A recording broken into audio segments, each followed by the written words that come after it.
We've come outside now because of the searing heat in the basement, which was reaching temperatures of possibly several thousand degrees centigrade, and we're sitting out here in the garden to have a bit of a chat. Firstly, I think it would be a good idea if you want to introduce the members of the band. Okay, I'm Jess, the singer. This is Luke, who bangs the drums. This is Lee Richardson. He's the machine bassist, legendary. This is Andrew Baker, the guitarist. What's a machine bassist? He's just generally a machine. There is a legend that he may have gone to stunt school at some point in his. That's where I learned how to play the bass. Machine bassist means that I don't really play it. I've got a special machine bass that does all the songs. Like the bumpers on at Mega Bowl, that sort of thing. Excellent. The really obvious questions then first. What about the writing process? The words come first, or the music come first? Well, there's a lot of songwriters in the band. Even we found out that Luke wrote and did the lyrics for a song the other day in his old band, so every one of us is a songwriter. But we generally, if anybody has an idea, we take it to band practice and then we jam out until we get the sound of all four of us. We never write a song on our own completely, I don't think, anymore. Right. You're in the middle of recording a new CD at the moment. How's that going?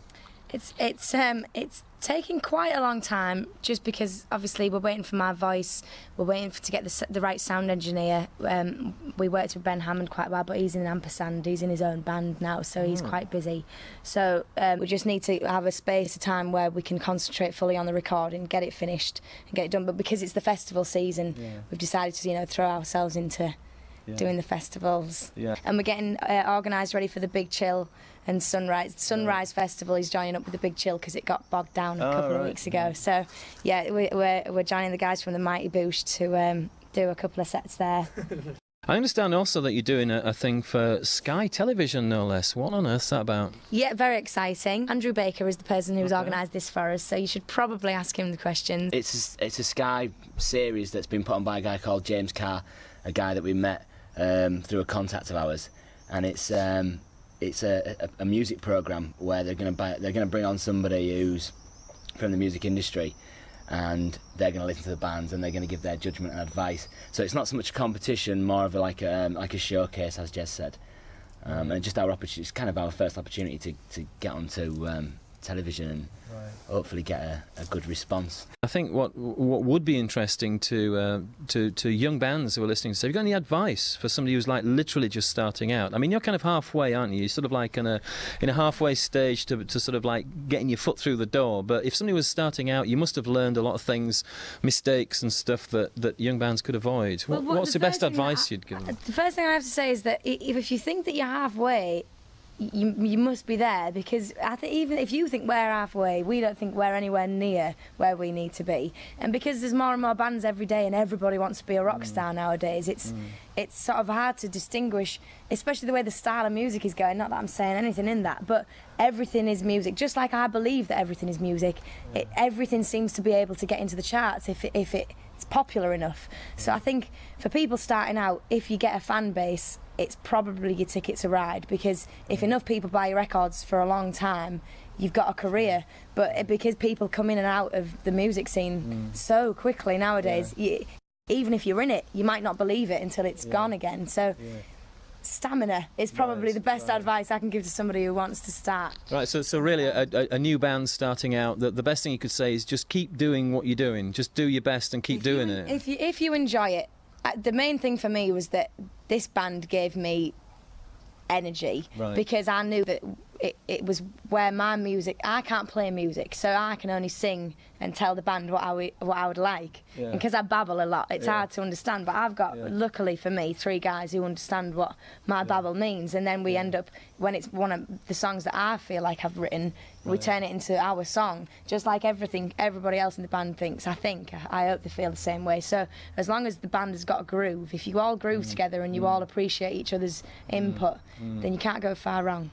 The band is pretty much like a family who spend all of the time, however annoying it is, together. So we're playing around with the instruments, swapping around all the time, and he's out of shot, but we've got a new friend called Dave who's he's showing us new techniques, and he's jamming out with us. So we're writing songs together all the time, and we love jamming out. That's our favourite pastime, I think. Right. So yeah, the new material's coming together all the time. There must be a lot of like bedroom guitarists and front room singers and stuff wishing that they could actually get out there and do stuff. What would you say is the worst thing they could do?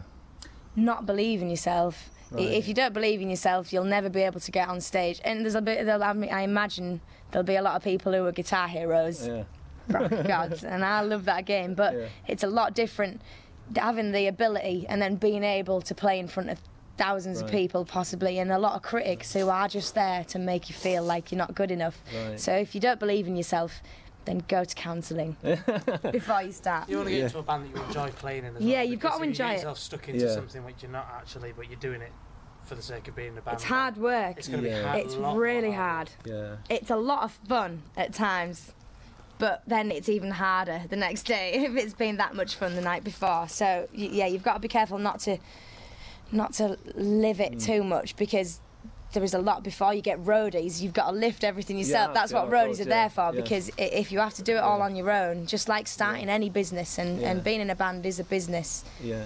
However much most bands will start out just jamming and enjoying it, if you want to try and get somewhere, you've got to enjoy the hard bits as well. Right, including sort of self-publicity and things like that. You've got to be on the phone and making flyers and knocking on doors and hassling people all the time, I guess. Without hassling them and being pretentious. Yeah. It's a very fine line, and you know, you can't send people reminders all the time about coming to gigs because they might just not want to, and they don't want to be bothered. Yeah. You know, it's like you don't like salesmen knocking on your door all the time, even though you might like one of the products.